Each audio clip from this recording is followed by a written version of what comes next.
Hello, business owners. Welcome back to the podcast.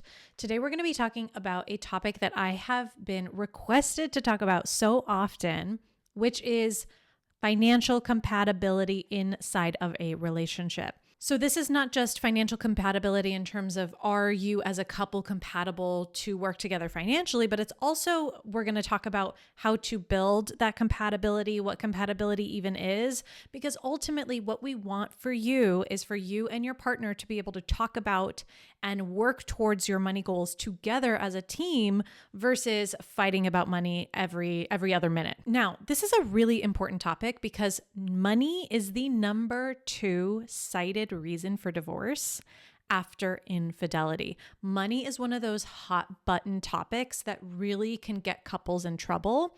And the thing that I think is interesting is that we all bring our money experiences from childhood, from young adulthood into our marriages. A lot of us believe that our thoughts about money aren't just thoughts. We believe that they are correct opinions about how money works, when in reality, so much of our beliefs about money are subconscious, and we don't even realize that the reason that we're fighting about money with our partner is because we're bringing all of this stuff in. So, the first thing we have to talk about when we talk about compatibility and money in a relationship is the difference between money circumstances and money values. This is a very, very important distinction because if we don't understand this first, we will be fighting about money left and right. Okay, so let's go into money circumstances. And if you're listening to this podcast episode on a traditional podcast feed, you won't be able to see what I'm drawing. But if you come and listen to us on YouTube or on Spotify, you'll be able to see the video feed where I'm drawing everything out. Let's start with money circumstances. What are money circumstances? Money circumstances are like money in the bank, right? How much money do you have in the bank? It's how much debt do you have? Do you own a home? How much money do you earn? Income. The thing with money circumstances is that they will and do change. That is the only thing that you need to know about money circumstances. Money circumstances change all the time. They are not fixed. They will never be fixed. So you have to get on board with the fact that all of this will go up and down. On the other hand, we have money values. Values can also change, but they generally don't change quickly. And unless you intentionally change your money values, they tend to be more fixed. I like to think about money values in terms of a spectrum. So for example, a very classic money value spectrum is spender, saver. Are you more of a spender or are you more of a saver? Another one, high risk, low risk. Are you very risk tolerant, i.e. you can tolerate a lot of risk and you like to take risks in your life and in your money? Or are you very low risk? You don't like to take risks in your money and in your life. You like to have things clear and steady. Another one that gets couples messed up a lot. Are you more of the type of person who would rather earn more, or are you the type of person who would rather spend less? All of us fall somewhere on this spectrum. And then another classic one is ambitious versus content. So these are very good examples of your money values, and each of us fall on these spectrums at different places. This is what causes couples to fight. This is also what comes up with the core money incompatibility in couples. Circumstances are never why couples fight.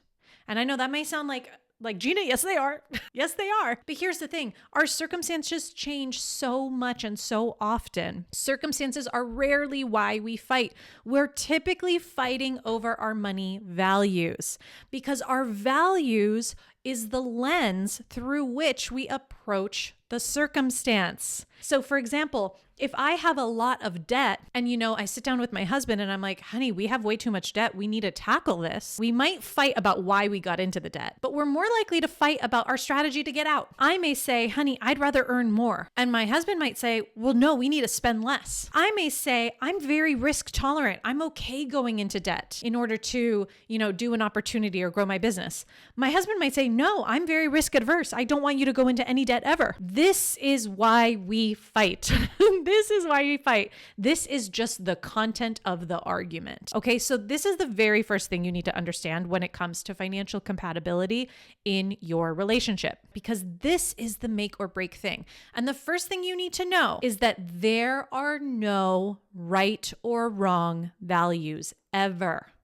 There is no right or wrong way to be. It is not good for someone to be a saver, and it is not bad for someone to be a spender. It is not good for someone to be high risk, and it is not bad for someone to be low risk, etc., etc. You have to get on board with that. If you are not on board with that, you will never be able to have an adult conversation with another human being who is different from you. Do we get that? Like, that's how deep this is. If we cannot get on board with the fact that there is no right or wrong answer, but that you yourself have a right or wrong answer for yourself, then we will never be able to manage money with another person, because the likelihood that you and your spouse have the exact same values is very, very low. So that's the first thing we need to do, because a lot of times when I see couples fight, it's because they go, well, I'm a saver, but my spouse is a spender. They're the one ruining our money. Or they'll go, I'm high risk, and I'm starting this business and I'm willing to invest and go into debt for it, but my spouse is low risk. They're holding me back. Or I would rather spend less money because we have the certain amount of money that we have now, but my spouse just wants to earn more and they don't want to talk about spending less money. They're the reason why we're not getting to our goals. We have to let that go. There is no right or wrong way to be. So if we let that go, the next thing we need to do is first just say, where are we on these spectrums? I am a saver. I am low risk, but I would rather earn more, and I'm actually quite ambitious. Where are you on these spectrums? Where is your spouse on these spectrums? Sit down, have that conversation without any inflammatory language, okay? Without any inflammatory language. Now, if you're struggling with the idea that I'm a saver, but my spouse is a spender, what I want you to do, and vice versa, what I want you to do is actually sit down and ask yourself, why is it a good thing that they are that way? Why is it a good thing that my spouse is a spender? Where might they have gotten that value from? Why does it make sense that because of their life story, they lean more spender and I lean more saver? I want you to spend a little bit of time trying to put yourself in your spouse's shoes or in your partner's shoes in order to try to understand where their values may have come from. If we can't do this, then we can't move on to the next part, and we definitely can't hit your financial goals. All right, now let's move my paper. Let's talk about, what do you do next? Okay, so I have circumstances, they always change, and I have values. Well, the next thing we need to do is we need to have goals. Every couple needs to have financial goals that are shared. You can also have your own individual goals, but I really want you to have shared financial goals. So shared financial goals looks like, hey, we're going to have X in savings by December, or we're going to buy a house in 2027, or we're going to save X for a vacation. These can be short-term goals, long-term goals, medium-term goals. It doesn't matter. What I want you to do is sit down and write down what are all the goals that you have. At the same time, have your spouse or your partner write down all the goals they have, and then compare notes. You probably have a lot of goals in common. Now, the thing here to remember is that your values and your goals will not be one-to-one. Your values, again, is how you view your goals. Your values is how you will tackle reaching your goals. It will inform the actions that you take, and it will inform the actions that your partner takes. So now we have a framework for understanding, why is my partner doing what they're doing and why am I doing what I'm doing? It's because we're acting out of our values. Okay, Gina, this all sounds nice and dandy. We're talking about our values. We're talking about our goals.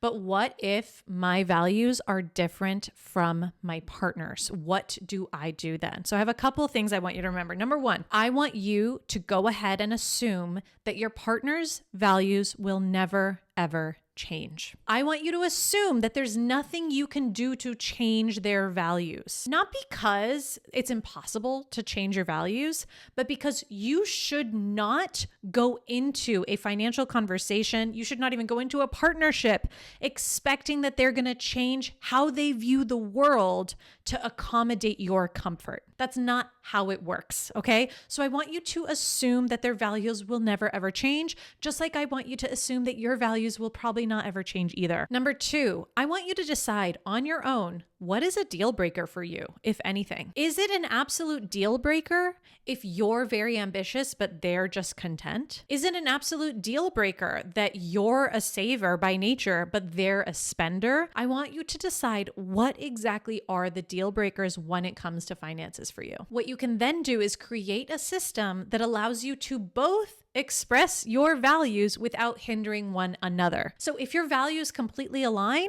amazing. You might be able to just do all joint finances and you probably never argue about money. I mean, you might argue here and there, but you'll probably never come to a true head about money if your values fully aligned and if you have joint finances. But let's say that your values are quite different, but you still want to maintain a relationship with this person. Well, that might look like separating out financials. One of the values of mine is that I'm very, very high risk, and I'd also rather earn more than spend less. And specifically, the way that comes out is in my business. So one of the ways that I've systemically, protected that value for myself is I have my own business bank accounts, and I never ask my spouse for input on my business's money. Ever. I tell him about my wins, I share about my day, but I'm never coming to my spouse and saying, hey, honey, do you think I should invest $15,000 in this mastermind? Because the reality is that I value high risk, and he may not understand that risk. So I do not need his input. I keep that separate. Another one of my values is consistency over sporadicism. Is that a word? I just made that up. I'd rather have consistency than be sporadic with money. So one of the ways that shows up in my marriage is I pay myself consistently from my business. I deposit that owner's pay into our joint financial account.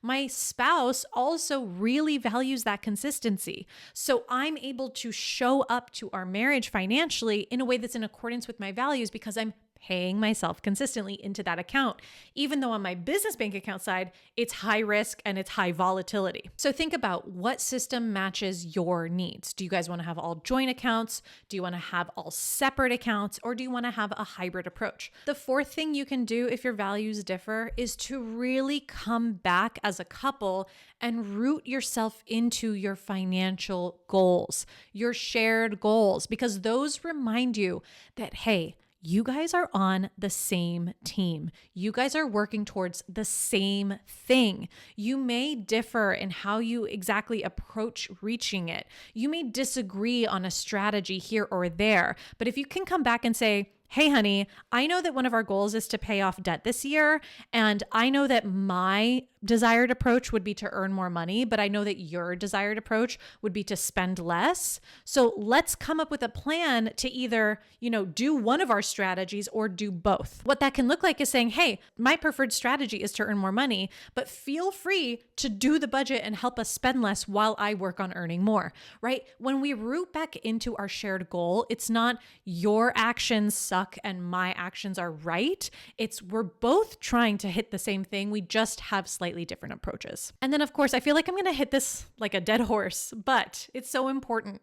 The fifth thing to do if your values differ is to realize that that difference is not a problem. Their way isn't wrong and your way isn't right. It is simply a reflection of who you are and your life experiences. You may not have known that this was the lens through which you were viewing money, but it is. And that is not wrong. You are not wrong for your values and they are not wrong for theirs. In fact, each unique set of values brings something to the table. It is healthy for someone to be risk tolerant. It is healthy for someone to be a saver versus a spender. It is healthy for someone to be more ambitious or more content. There is no wrong way to be.